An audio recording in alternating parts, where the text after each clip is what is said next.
వేగంగా విస్తరిస్తున్న నెల్లూరు నగరాన్ని పర్యాటకంగానూ అభివృద్ధి చేసేందుకు అధికార యంత్రాంగం చర్యలు చేపట్టింది. పదుల సంఖ్యలో ఉద్యానవనాలు, హుస్సేన్ సాగర్ని తలపించే చెరువు చుట్టూ జాతీయ నాయకుల విగ్రహాలు, బోటు షికారు ఏర్పాట్లు చకచకా సాగిపోతున్నాయి.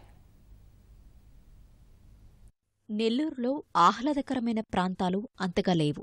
8 లక్షలకు పైగా ఉన్న నగర జనాభా సాయంత్రాలు, ఆదివారాలు, పండగ రోజులు సరదాగా గడిపేందుకు చక్కటి ప్రదేశాలే కనబడవు. ఈ పరిస్థితిని మార్చాలని సంకల్పించిన రాష్ట్ర ప్రభుత్వం అందుకు అనుగుణంగా చర్యలు తీసుకుంది. జనసాంద్రత ఎక్కువగా ఉన్న కాలనీలన్నీ కలిపి 80 ఉద్యానవనాలు ఏర్పాటు చేసింది. స్వర్ణాల చెరువును నెక్లెస్ రోడ్ పేరుతో అభివృద్ధి చేస్తోంది. చెరువు చివరిలో ఉన్న ఇరుకళల పరమేశ్వరి ఆలయం వద్ద పుష్కర ఘాట్ నిర్మిస్తోంది.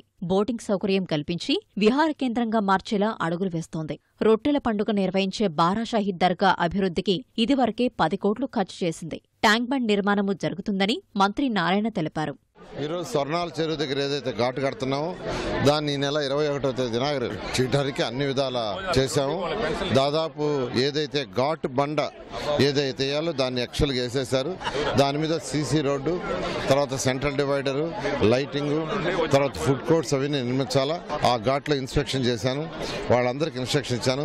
16 గంటల ఎటువంటి పరిస్థితుల్లో కూడా 20వ తేదీ పూర్తి చేసి దాని వెంటనే ఇనాగరేషన్ చేయడం జరుగుతుంది.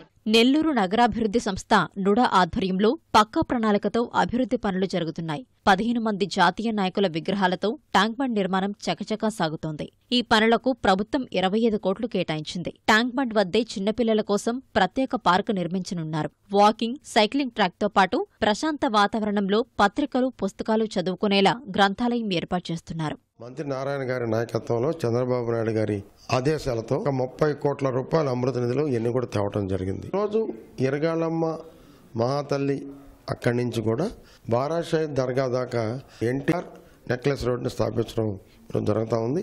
వాకింగ్, సైక్లింగ్, సిట్టింగ్, ఫుడ్ కోర్ట్లు, అసలు ఏమి దొరకాలో పిల్లలకి ఆనందంగా సాయంత్రం పూట ఒక ఫ్యామిలీస్ వెళ్ళేది ప్రయత్నం చేస్తున్నాం. అది నెల్లూరు జిల్లాలో ఎవరైతే స్వాతంత్రం కోసం పోరాడారో ఆ మహనీయులను గుర్తించుకోవడానికి ఒక విగ్రహాలను పెడతా ఉన్నాం. ఈ నెలాఖరుకు స్వర్ణాల చెరువు పనులు పూర్తి చేసి ఉపరాష్ట్రపతి వెంకయ్యనాయుడు చేతుల మీదుగా ప్రారంభించనున్నారు. మంత్రి నారాయణ పర్యవేక్షణలో పనులు జోరుగా జరుగుతున్నాయి.